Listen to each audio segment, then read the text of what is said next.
네, 안녕하세요. 저는 20년째 성장, 성도수증 관련된 한의원을 운영하고 있고, 관련 특허도 가지고 있고, 관련 연구소도 운영 중이고, 또 새 아이를 직접 육아하고 있는 하성미 원장입니다. 반갑습니다. 이게 그러니까 키가 유전인가 이런 부분하고 네. 연관이 되잖아요. 근데 우리가 엄마 아빠가 예쁘면 애가 예쁘던가요? 잘생겼던가요?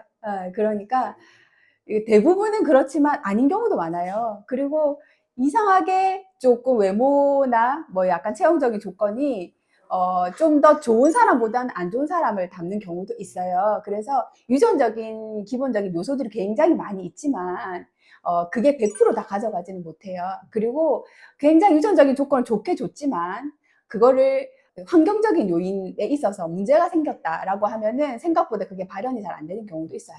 그리고 제가 상담을 하면서 느끼는 거는 뜬금없이 키 큰 부모님 말고 키 작은 고모를 닮는 경우도 있어요. 또 뜬금없이 키가 굉장히 큰 시아버님을 닮는 경우도 있어요. 그래서 일단 유전이라는 건 기본적으로 어떤 베이스적인 요소들을 가지고 있어서 보통은 교과서적으로는 80% 가지고 온다. 그런데 10%, 20%는 변수가 얼마든지 있을 수 있고, 그리고 개별 특이성이 작용해서 특별한 유전자를 몰빵해서 가지고 오는 경우도 있어요. 그래서 아이를 키우면서는 전체적인 스펙트럼을 보셔야 돼요. 아이가 어릴 때부터 꾸준하게 커오는 과정을 전체적으로 관찰하면서 얘가 잘 크는지 못 크는지를 보면서 판단을 하셔야 돼요. 그러니까 유전만 믿고 있으면 안 된다는 말씀을 드리는 거예요. 사춘기에 애들이 두 번째로 제일 많이 커요. 그러면 첫 번째로 많이 크는 시기는 언제냐? 언제일까요? 맞아요. 그러니까 두 돌, 세 돌까지가 제일 많이 커요. 그래서 첫 돌에는 정말 엄청난 폭풍 성장을 해요. 그러니까 50cm로 아가가 이렇게 태어나요. 저도 아이가 셋이지만 딱 요만큼 딱 들어와요. 그런데 첫 돌 딱 지나면 얘가 75cm가 돼요. 이렇게 돼요.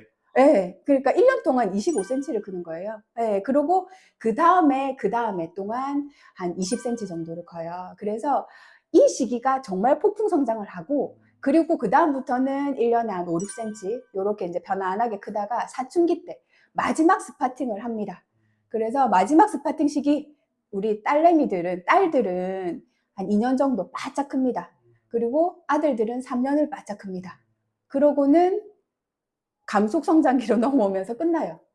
예, 그래서 사춘기가 왔다. 이 녀석이 삐딱선을 타고 문을 닫고 들어가고 딸이든 아들이든 뭔가 몸에서 냄새가 난다. 이러면 2, 3년 안에 이 친구가 이제 키 크는 거를 마무리를 짓겠구나 이렇게 생각하셔야 돼요. 그래서 사춘기가 왔다는 얘기는 키가 클 수 있는 마지막 레이스에 들어왔다. 그렇게 생각하시면 돼요. 그래서 사춘기가 키가 가장 잘 크는 두 번째 시기이면서 마지막 막판 종료 시기가 임박한 시기이기 때문에 그래서 골든 타임이기도 하면서 결정적인 순간이라고 보시면 돼요. 제가 전에 상담할 때 보통 아버님들이 태클을 많이 걸어요. 제가 이제 키 관련돼서 막 이야기를 하면 아버님들이 아니 그 한약 먹는다고 키가 큽니까 선생님? 고기를 먹어야 키가 안 큽니까? 이렇게 이야기하시거든요. 그래서 그래서 그렇죠. 고기를 먹으면 클 것 같은데 그러면 정육점 하시는 분도 많고 요즘에 뭐 이렇게 갈비집 하시는 분도 많은데 그러면 그 집 아들딸이 제일 크지 않겠냐? 아, 그건 그렇네요. 이러시거든요. 그래서 고기가 중요하긴 한데 이게 균형이죠, 균형. 절대적이진 않아요. 우유도 마찬가지고. 그래서 애를 막 어릴 때부터 고기를 너무 많이 먹여버리면 편식이 굉장히 심해져요. 저희도 고기가 굉장히 그 고소한 기름 맛이 많이 나잖아요. 그래서 이게 육식을 많이 하다 보면 애가 약간 그 고소하고 느끼한 기름 맛이 굉장히 강력하기 때문에 어느 순간 담백한 채소라든지 약간 씁쓸한 잎 채소라든지 이런 것들이 싫어지기 시작해요. 그래서 육류가 중요하긴 한데 적당히 가자, 적당히. 그래서 보통은 일반적으로 권하는 게 체중 대비 그람으로 가요. 그러니까 저희 둘째가 지금 초등학교 3학년인데 요 녀석이 미안해 34kg 키가 한 138cm에 34kg 정도 되거든요. 그러니까 34g 정도 육류 먹으면 돼요. 그리고 뭐 좀 활동량이 많으면 거기서 뭐 50%더 늘려도 돼요. 그래서 34g 정도면 이제 계란 한 알이 6g 정도 돼요. 그러니까 계란 한 7알 요 정도 되죠. 그래서 보통은 이제 제가 한 2주먹 뭐 이렇게 이야기해요. 2주먹 정도. 근데 뭐 이 2주먹이 고기만 되나요? 생선도 있고 우유도 있고 계란도 있고 뭐. 그래서 일단은 육류를 너무 과도하게 비중을 둬서 아침 점심 저녁으로 막 애를 고기를 너무 열심히 먹을 필요는 없다. 그냥 적당히 한두 주먹 정도를 그렇게 안배해서 이제 새끼를 나눠서 그렇게 먹이면 된다고 말씀을 드리고, 그리고 우유도 또 너무 많이 먹이시는 경우가 있어요. 예, 예. 그럼 우유 먹으면 크냐. 그래서 저도 이제 막 여러 가지 방송들을 보고 또 이게 그 전문가 선생님들 이야기하는데 달라요, 말들이. 참, 우유는 정말 논란이 많은 음식이거든요. 근데 뭐가 주냐면 애들이 클 때 무조건 뭐든지 다 많이 먹어요.